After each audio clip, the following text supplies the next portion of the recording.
নমস্কার, কেমন আছেন আপনারা সবাই? এসপি কিচেন ব্লগে আপনাদের সবাইকে স্বাগত জানাই। আজকে আপনাদেরকে দেখাবো মেলার মতো যে লম্বা গাঠিয়া নিমকিগুলো হয়, সেই নিমকিগুলো বাড়িতে কিভাবে তৈরি করতে হয় লেয়ার যুক্ত, সেগুলো আপনাদেরকে দেখিয়ে দেব। তো মেলাতে তো এমনি প্লেন হয়তো করে দিল, সেই রকম হয়তো খাস্তা হয় না, সেরকম মানে খুব শক্ত হয়, বাড়িতে হয়তো বয়স্করা খেতে পারবে না। এই সমস্ত ময়দা নিয়েছি, আপনারা পরিমাণটা বাড়িয়ে কমিয়ে নেবেন, অসুবিধে নেই। আর নিয়ে নেবো একটুখানি নুন, পরিমাণ মতো যেটুকু নুন লাগবে সেইটুকুই দেবেন। তো আমি নিয়ে নেবো একটুখানি কালো জিরে, হাতে কিন্তু একটুখানি ঘষে নেব।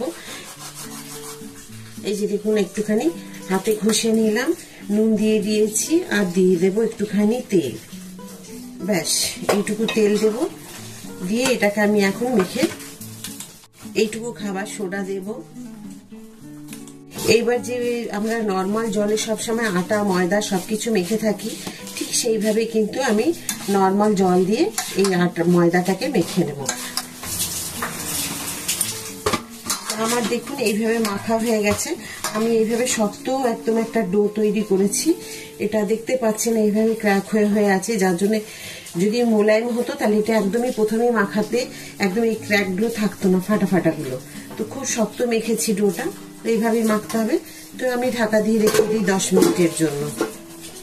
আমি নিয়ে নিয়েছি কিছুটা ময়দা, সেই ময়দাটা আছে 2 চামচ, বড় চামচের, এই চামচের 2 চামচ আমি ময়দা নিয়েছি এটা। তো এটার সাথে আমি একটুখানি তেল দিয়ে দেব, দিয়ে একটা ভালোভাবে মিশ্রণ তৈরি করে নেবো। আপনি তো জানেন, আপনারা সকলেই হয়তো দেখেছেন যে আমি কর্নফ্লাওয়ার দিয়ে করেছি অনেকবার, ডো তৈরি করে এই মিশ্রণটা তৈরি করে দেখিয়েছি। আজকে আমি দেখালাম ময়দা দিয়ে। তো এই মিশ্রণটা কেন করবেন, এটা দেখবেন কিন্তু সবাই কিন্তু এই লেয়ারটা কিন্তু দেয় না। এই লেয়ারটাই হচ্ছে আসল। এই যে মেলায় যে নিমকিগুলো আমরা খাই, নিমকি না মানে লম্বা যে গাঠিয়া নিমকি যেগুলো হয়, মিষ্টি মিষ্টি হয়, তো সেইগুলো কিন্তু গুড় দিয়েও হয় আর চিনি দিয়েও তৈরি করা যায়। ঢাকাটা খুলে দেখে নিই, আমার হয়ে গেছে অনেকক্ষণ রাখা, প্রায় 10-15 মিনিট রেখেছিলাম। দেখুন এখন দেখে মনে হচ্ছে যেন সত্যি কথাই খুব ভালোভাবে হয়ে মানে সেট হয়ে গেছে। তো আমি এইভাবেই মেখে নেবো থালাতে। দেখুন 4টে লেচি হয়েছে। তো 4টে লেচি দেখুন একদম মানে সেইভাবে স্মুথ হয়নি, কারণ প্লেন নয়, কারণ এটা হচ্ছে একটু শক্ত হয়েছে ডোটা মাখা, সেই কারণে। তো যাই হোক, এইভাবে হাত দিয়ে দিয়ে এটাকে বেলার মতো উপযুক্ত করে নিতে হবে, যাতে ঠিকভাবে বেলা যায়। এইভাবে করে নিতে হবে। এর থেকে দেখুন ভালো কিন্তু আর এতটা স্মুথ হচ্ছে না। মানে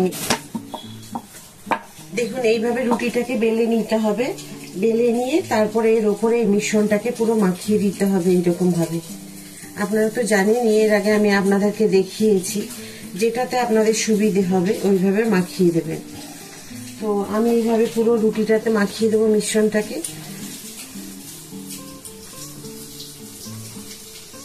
দিয়ে চাইলে আবার একটুখানি ময়দা এখান থেকে উপর থেকে ছড়িয়ে দেবেন। এই মিশ্রণটা দেওয়ার পর দরকার হয় না, তবু আমি বলছি যদি মনে হয় যে দেওয়ার দরকার আছে আপনারা দিতে পারেন। তারপরে আবার দিয়ে দেবো এরকম করে, তারপরে এভাবে দেব, দিয়ে এইভাবে চেপে নেব একটুখানি। আমি একটুখানি লম্বা করে বেলে নেব, এই যে এইভাবে।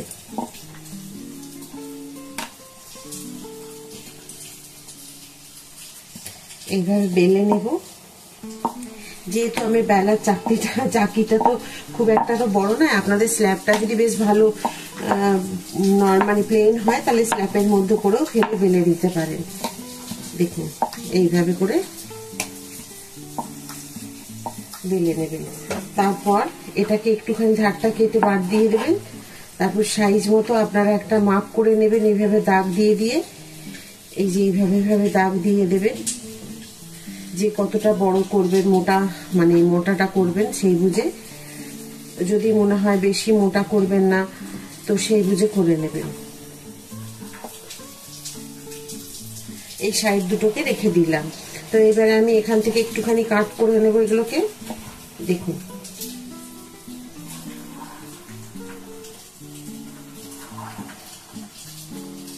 ভীষণ সুন্দর হবে খেতে।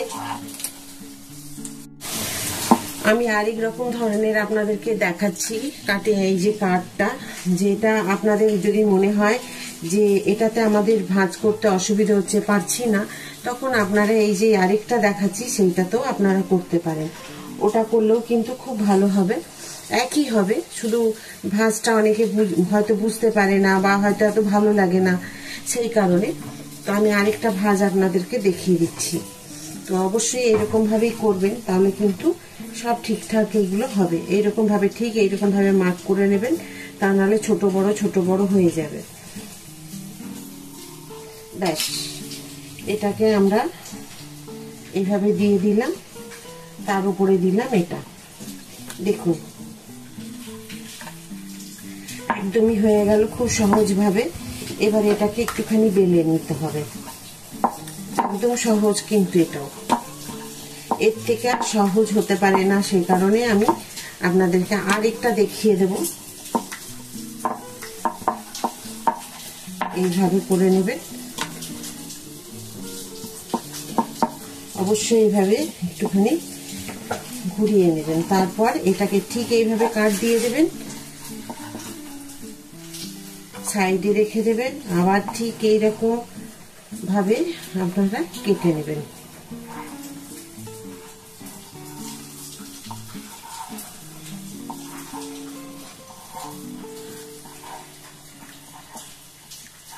ব্যাস,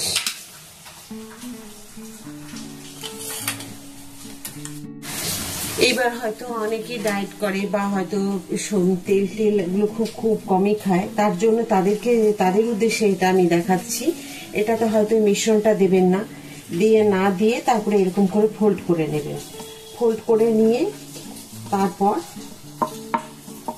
বা আপনারা যদি মনে করেন যে এটাকে কাটিং করবেন, বা তারপরেও যদি মনে করেন যে এটাকে আমি একদমই মোটা করে বেলবো, তাহলে এটাকে এই একটা দেখিয়ে দিলাম তেল ছাড়া, আরেকটা আপনাদেরকে দেখাচ্ছি।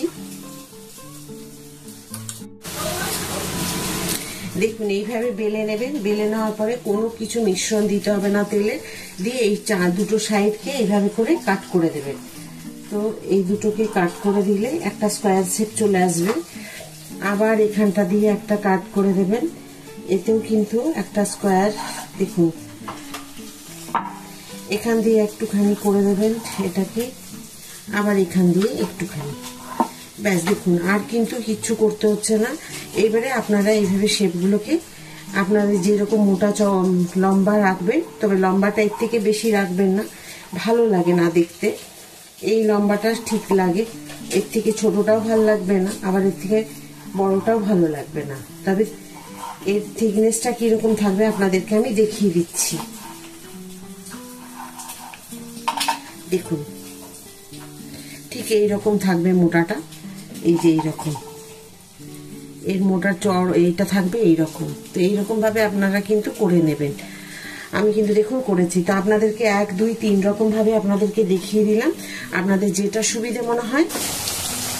দেখুন আমি কড়াই কিন্তু দিয়ে দিয়েছি, আর তেল অনেকটা পরিমাণ আছে বলে আমি কড়াই বেশি করেই দিয়েছি। তেলটা বুঝে আপনারা কিন্তু এগুলো দেবেন।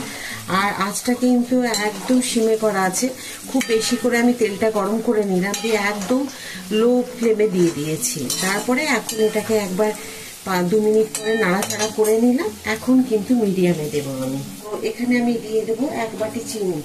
এই চিনিটা আমি একটা, মানে কিভাবে আমি চিনি শিরাটা করছি সেটা আপনাদের দেখিয়ে দেবো। 1 বাটি দিলাম আমি চিনিটা।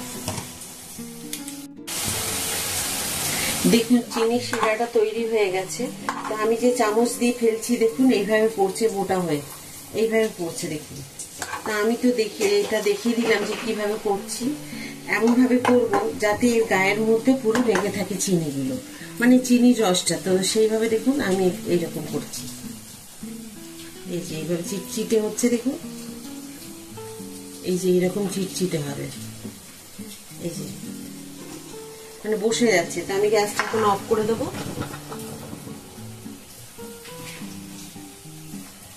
চিনি শিরাটা আবার রেডি হয়ে গেছে। দেখুন আমার কিন্তু এগুলো ভাজা হয়ে গেছে, ফিঙ্গার গাঠিয়া।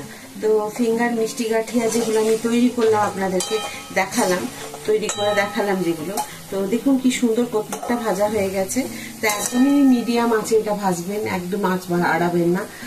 প্রথমে তেলটাকে গরম করে নেবেন খুব ভালো করে, তারপরে আঁচটাকে একদম মিডিয়াম মানে লো ফ্লেমে করে দেবেন। তারপরে যখন এগুলো দেওয়া হয়ে যাবে তখন মিডিয়াম টু লো ফ্লেমে দিয়ে এটাকে ভাজতে হবে। একদমই হাই ফ্লেমে দেবেন না, তাহলে কিন্তু এগুলো একদমই পুড়ে যায়, মানে লাল লাল হয়ে যাবে। আর গুড় দিয়ে যদি ভাজেন তখন কিন্তু আপনাকে গুড় দিয়েও এটা করা যায়। তো গুড় দিয়ে আমি অন্যভাবে আপনাদেরকে দেখাবো, এটা শুধু আমি দেখালাম, চিনি দিয়ে দেখাবো আজকে। তো গুড় দিয়ে যখন দেখাবো আপনাদেরকে গুড়েরটাও দেখিয়ে দেবো তারপরে। কি সুন্দর হয়েছে দেখুন দেখতে। এটা একটুখানি মনে হচ্ছে আলাদা হয়ে আছে, আর তার জন্য এটাকে ছেড়ে দিলাম। এটাকেও একটুখানি তুলে নেব ভেজে। দেখুন কি সুন্দর হয়েছে। এইরকমই হয় বলুন, যে মেলাতে হয়, কিন্তু মেলাগুলো খুব শক্ত হয়, বয়স্ক মানুষরা খেতে পারেন না। আর এগুলো দেখুন কি সুন্দর খাস্তা হয়েছে, একদম আঙুল দিয়ে ভেঙে দেওয়া যাচ্ছে। আর যেগুলো মেলাতে হয় না, একটু যাদের দাঁত আছে তারা খেতে পারবে, খুব সুবিধে তাদের। লোডশেডিং হয়ে গেছিল, যার জন্য আপনাদেরকে দেখাতে পারলাম না। তো এই যে আমি দেখুন চিনির যে মিশ্রণ, যে শিরাটা আমি তৈরি করেছিলাম, তো সেটাকে এইভাবে মাখিয়ে নিচ্ছি। একটা পাতলা চামচ দিয়ে এইভাবে উল্টাতে থাকবেন, নাহলে কিন্তু এগুলো ভেঙে যাবে। কারণ যেহেতু আমরা শক্ত করি না, একটু খাস্তা করি, তো সেই কারণে। তো আপনি যদি চান খাস্তা করতে পারেন এইভাবে, না হলে কিন্তু যে ময়ামটা দিয়েছিলাম আমি ময়দা মাখার সময়, সেটাকে বাদ দিয়ে দেবেন, ওটাকে স্কিপ করে যাবেন, তাহলেই হবে। আর বাকি যে লেয়ারটা, সেটাও লেয়ারটা দিলে যদি মনে করেন দেবেন, তাহলে কিন্তু আপনাকে মাখার সময়তে দিতে হবে। তো এটা যে কোনো একটা আপনারা বাদ দিতে পারেন যদি খাস্তা না করেন, শুধু ময়দাতে মাখলেই হবে। তবে আজকে কেমন লাগলো গাঠিয়াগুলো অবশ্যই আমাকে কিন্তু কমেন্ট করে জানাবেন। যদি ভালো লাগে একটা লাইক করে দেবেন, সাবস্ক্রাইব করতে একদম ভুলবেন না। যেমন আপনারা সব দিন আমার সাথে থাকেন, ওইভাবে আমার সাথে থাকবেন। আবার একটা নতুন ভিডিওতে নতুন রান্না নিয়ে আপনাদের কাছে আমি চলে আসবো। আপনারা সবাই ভালো থাকুন, সুস্থ থাকুন, এই বলে আজকের ভিডিওটা শেষ করছি। নমস্কার।